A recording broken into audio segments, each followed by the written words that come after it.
Assalamualaikum warahmatullahi wabarakatuh. Alhamdulillah rabbil alamin wal aqibatu lil muttaqin. Shalatu wassalamu ala asrofil anbiya'i wal mursalin wa ala alihi washabihi ajmain, amma ba'd. Mahasiswa dimanapun saja berada, pada kesempatan yang berbahagia ini kita akan masih di suasana pandemi. Kita masih menggunakan media online dengan cara virtual.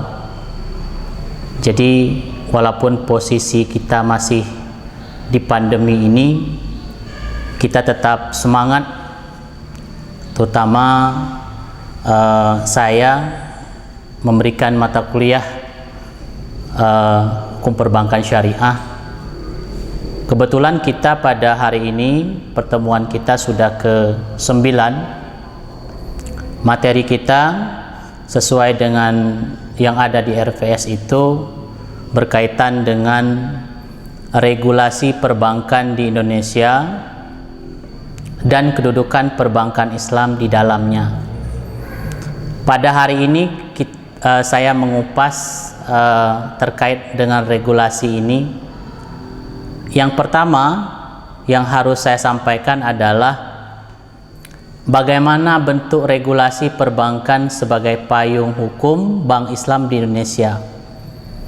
Awalnya kita lihat regulasi ini pada Undang-Undang Nomor 14 Tahun 1967, kemudian dilanjutkan dengan deregulasi 1 Juni 1983, lalu dilanjutkan dengan Faktor 88, kemudian Undang-Undang Nomor 7 Tahun 1992, JOPP 72/92, lalu dilanjutkan dengan Undang-Undang Nomor 10 Tahun 1998, dan terakhir itu adalah Undang-Undang Nomor 21 Tahun 2008, yaitu tentang perbankan syariah. Mahasiswa sekalian, supaya nanti mahasiswa lebih memahami, kita harus menggali satu-satu. Mulai dari Undang-Undang Nomor 14 Tahun 1967, Anda bisa melihat di bab 1 pasal 13C, itu menyebutkan tentang kredit. Nah, kredit itu kan merupakan salah satu penyediaan uang atau tagihan yang dapat disamakan dengan itu berdasarkan persetujuan pinjam meminjam antara siapa? Antara pihak bank dengan pihak yang lainnya. Biasanya antara pihak bank dengan nasabah pada umumnya. Kemudian nanti pihak peminjam itu berkewajiban untuk melunasi hutangnya setelah jangka waktu tertentu, dengan jumlah bunga yang telah ditetapkan. Itu merupakan salah satu bagian dari Undang-Undang Nomor regulasinya Undang-Undang Nomor 14 Tahun 1967. Lalu gimana dengan berkelanjutannya? Ternyata berkelanjutannya itu adalah pada deregulasi 1 Juni 1983. Apa yang terjadi pada masa itu? Pada masa itu terjadinya penetapan tingkat bunga Kemudian ada kemungkinan tingkat bunganya 0% Alasan penghambatnya apa saja? Alasan penghambatnya yang pertama adalah bagi hasil belum diatur masih bertentangan dengan undang-undang sebelumnya Lalu di sana juga yang poin kedua harus berkonotasi ideologis konsep negara Islam. Lalu investor yang berminat masih dipertanyakan. Lalu kebijakan pembatasan bank asing Nah, itu merupakan salah satu alasan penghambatnya. Lalu kita bisa melihat bagaimana solusinya Mahasiswa harus tahu bagaimana solusinya pengenalan sistem bank syariah melalui koperasi Di sana ada ketentuannya, ada beberapa koperasi yang memang dibentuk pada waktu itu. Salah satunya adalah koperasi jasa keahlian Taknosa gitu. Kemudian koperasi Ridho Gusti pada waktu lagi ngetren, ya. Lalu selanjutnya kita melangkah ke paket 27 Oktober 1988 itu. Bahasa kita adalah faktonya itu. Apa isi dalam paket 27 Oktober 1988 itu? Yang pertama berisi tentang liberalisasi perbankan, ya. Kemudian pendirian bank-bank baru, dimulai berdirinya BPRS. Contohnya kalau di Indonesia itu ada BPRS Berkah Amal Sejahtera gitu ya. Kemudian BPRS Dana Mardatilah gitu, BPRS Amanah Rabbaniyah gitu, ya. Itu merupakan ketiga hal itu berdiri pada fakto, ya, paket 27 Oktober 1988. Lalu dimulai pembentukan Bank Umum Syariah, ya. Awalnya gimana pembentukan Bank Umum Syariah itu?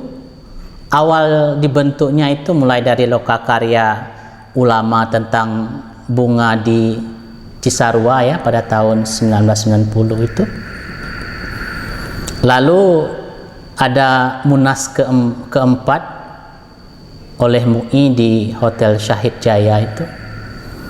Lalu ada juga akta pendirian BMI 1 November 1991. Selanjutnya pada Undang-Undang Nomor 7 Tahun 1992 ada istilahnya dual banking system. Apa yang menarik dalam momen tahun itu? Pertama, pada pasal 6 PP nomor 72 tahun 1992 tentang bank berdasarkan prinsip syariah. Yang pertama itu ada bank umum atau bank perkreditan rakyat yang kegiatan usahanya semata-mata berdasarkan prinsip bagi hasil, tidak diperkenankan melakukan kegiatan usaha yang tidak berdasarkan prinsip bagi hasil. Fokus harus menerapkan prinsip bagi hasil. Mahasiswa sekalian, nanti boleh sambil melihat slide yang sudah saya tampilkan, ya.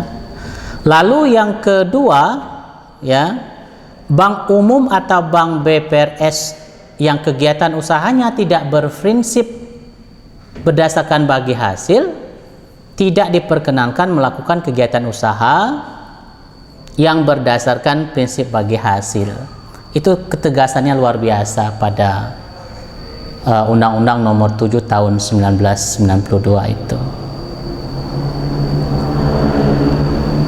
Lalu juga kita lihat di Undang-Undang Nomor 10 Tahun 1998, dual system of banking di sini, ya, yang harus kita lihat adalah penegasan terhadap konsep bank Islam, ya, sesuai dengan isi pasal 1 ayat 3, kemudian ayat 4, ayat 12 dan ayat 13, ya. Kemudian prinsip syariahnya, penegasan yang harus dilihat adalah bahwa prinsip syariah adalah aturan perjanjian berdasarkan hukum Islam antara bank dengan pihak lain untuk menyiapkan dana atau pembiayaan kegiatan usaha atau kegiatan lainnya yang dinyatakan sesuai dengan syariah, ya. Itu isi pasal 1 ayat 13. Boleh dicek nanti di undang-undang yang telah saya berikan kepada mahasiswa. Mahasiswa sekalian yang berbahagia, lalu kita lihat bagaimana bentuk peraturan Bank Indonesia tentang pengaturan bank Islam. Ya. Yang pertama untuk bank umum syariah atau sering juga disebut dengan BUS, ya, diatur oleh PBI nomor 6/24 PBI garing 2004 tanggal 14 Oktober 2004, PBI nomor 7/35 PBI garing 2005 tanggal 25 September 2005 tentang bank umum yang melakukan kegiatan usaha berprinsip berdasarkan prinsip syariah. Sangat jelas dalam aturan itu. Nah, untuk BPRS itu kan hanya diatur, ya, dengan PBI nomor 6/17 PBI garing 2004 tanggal 1 Juli 2004.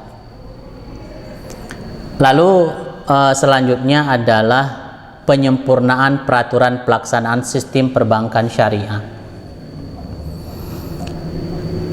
Kalau kita melihat bahwa pada penyempurnaan peraturan pelaksanaan sistem perbankan syariah ini itu dimulai pada tahun 2000, ya. 2000 kita sudah mengenal adanya pengenalan PUAS. Dalam bahasa bank itu adalah pasar uang antar bank syariah. Lalu pada tahun 2002 penyempurnaan layanan jaringan. Jaringannya sudah ada, tetapi tinggal lagi disempurnakan. Lalu pada tahun 2003 ada yang namanya pengenalan pasar modal syariah yang lagi ngetren sekarang ini. Ya, di beberapa provinsi juga yang lagi ngetren terkait dengan pengenalan pasar modal syariah itu. Lalu tahun 2005, ya, terjadinya penegasan konsep akad syariah. Ya. Lalu tahun 2007 terjadinya sistem penilaian tingkat kesehatan BUS itu. Ya. Mahasiswa sekalian yang berbahagia, selanjutnya kita melihat bagaimana pengaturan tentang pasar uang antar bank syariah itu atau PUAS itu. PUAS itu kan diatur dalam PBI nomor 2/8 PBI 2000 tanggal 23 Februari 2000 gitu. Kemudian juga diatur juga PBI nomor 7/2026 PBI garing 2005 tanggal 8 Agustus 2005 tentang perubahan atas PBI, ya, nomor 2/8 PBI garing 2000 tentang pasar uang antar bank syariah itu. Lalu kita bisa melihat terkait dengan peranti PUAS, ya.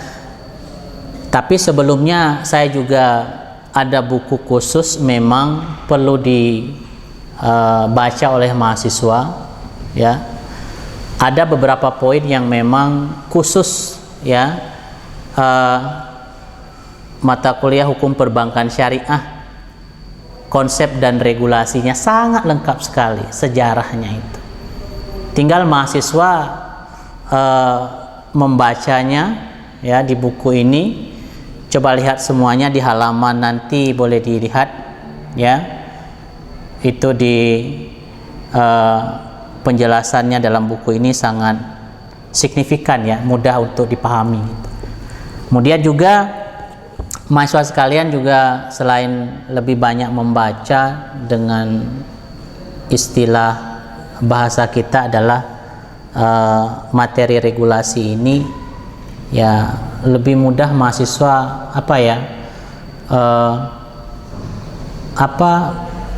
ketika Anda sudah membaca berarti kalian sudah mengetahui apa isi yang ada dalam buku yang saya sampaikan itu. Menarik untuk dibaca oleh mahasiswa. Lalu selanjutnya ada yang namanya penyempurnaan jaringan kantor bank syariah.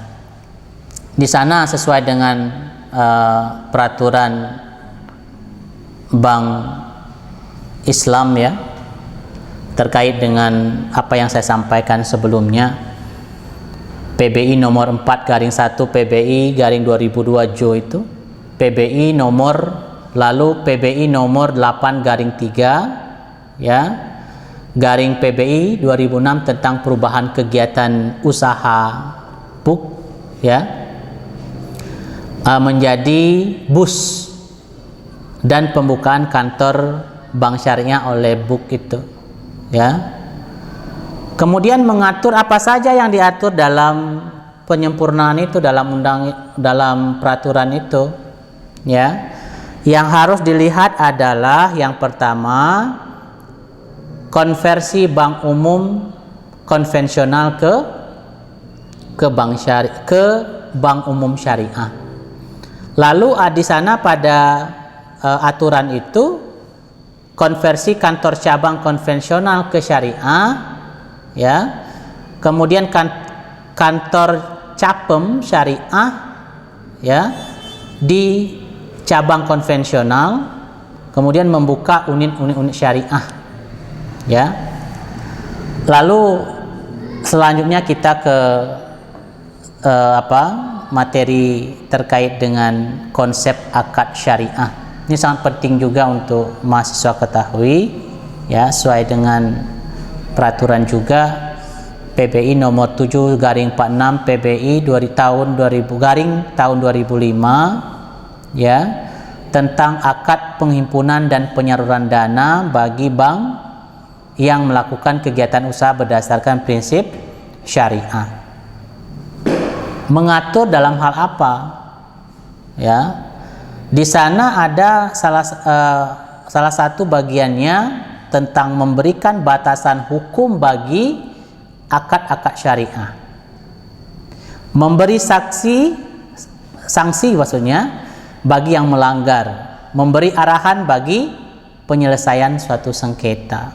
Nah, juga nanti ketika ada permasalahan, kita juga butuh adanya suatu perlindungan hukum ya.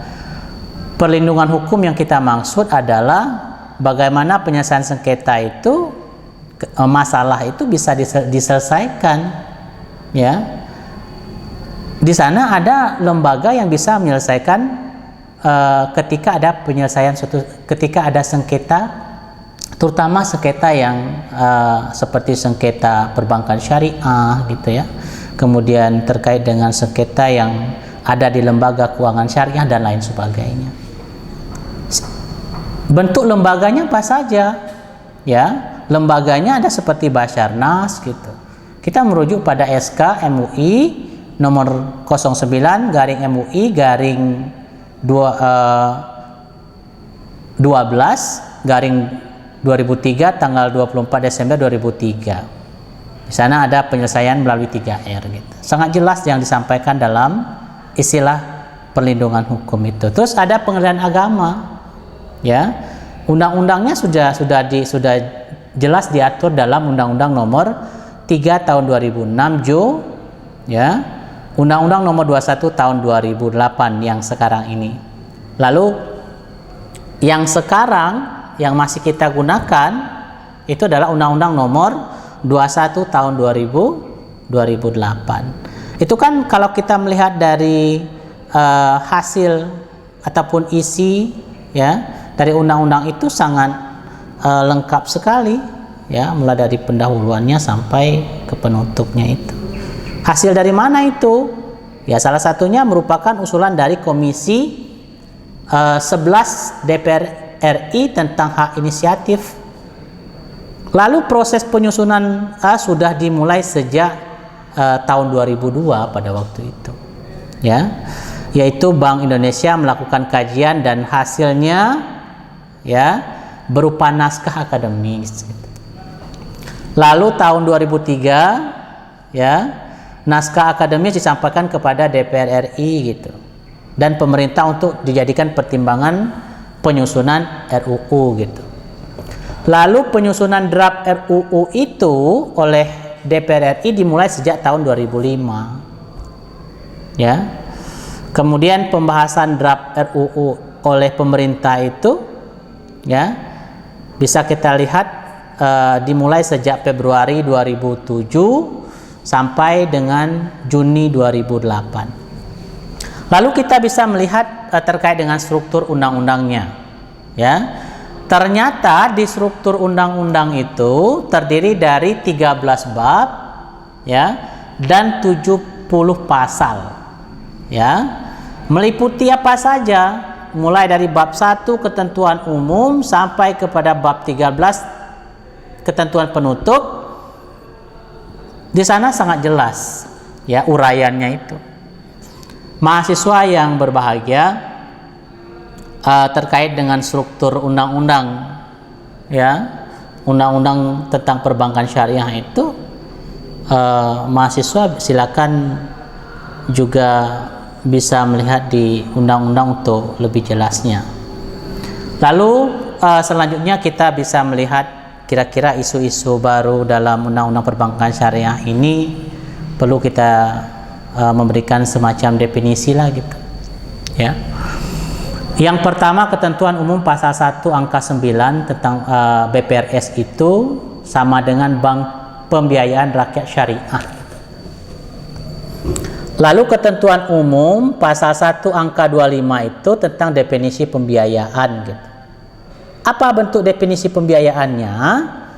Itu menyangkut tentang penyediaan dana atau tagihan yang dipersamakan dengan itu. Berupa apa? Mulai dari transaksi bagi hasil dalam bentuk mudharabah dan musyarakah ya.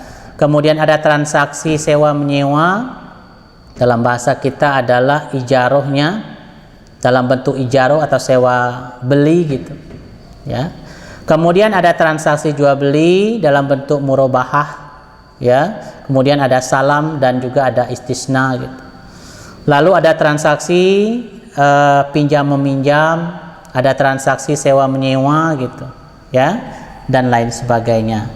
Itu salah satu bagian dari isu-isu dalam isu-isu baru ya, isu-isu baru dalam undang-undang perbankan syariah. Lalu kita lihat terkait dengan fungsi sosial bank Islam atau fungsi sosial bank syariah gitu. Nah, pada pasal 4 itu ya, ayat 1 dan 2 sudah dijelaskan bank syariah dan undang-undang syariah dapat menjalankan fungsi sosial sebagai lembaga baitul mal, yaitu menerima zakat gitu ya, infak, sedekah dan lain sebagainya. Kemudian juga ada pernyataannya bank syariah dan undang-undang syariah itu dapat menghimpun dana sosial dari mana? Dari wakaf uang ya, dan menyalurkan kepada pengelola wakaf ya, sesuai dengan kehendak pemberi wakaf atau wakifnya. Lalu di sini ada spin off-nya ya. Kita lihat bahwa pasal 16 ayat 1 juga UUS dapat menjadi BUS tersendiri setelah mendapat izin dari BI, Bank Indonesia. Pasal 17 juga seperti itu di dalamnya pasal 17 ayat 2 dalam hal terjadinya penggabungan antara peleburan bank syariah dengan bank lainnya. Bagi hasil penggabungan atau peleburan tersebut wajib menjadi bank syariah gitu. Lalu selanjutnya juga kita bisa melihat ya bagaimana komitmennya perbankan syariah gitu ya. Kemudian hal-hal yang lain terkait dengan dewan pengawas syariahnya gitu. Itu kan ada ketentuan tersendiri. Mahasiswa yang berbahagia, untuk pertemuan kali ini saya rasa itu yang bisa disampaikan ya. Nanti untuk lebih jelasnya ya, slide yang sudah saya sharekan kepada mahasiswa untuk bisa melihat hal-hal yang kurang jelas boleh ditanyakan ya. Saya rasa itu pertemuan kita pada siang hari ini. Ya, mahasiswa tetap semangat walaupun kondisi pandemi kita masih belum hilang gitu ya. Tetap semangat. Terima kasih. Saya akhiri dengan wallahul muwaffiq ila aqwamit thoriq. Assalamualaikum warahmatullahi wabarakatuh.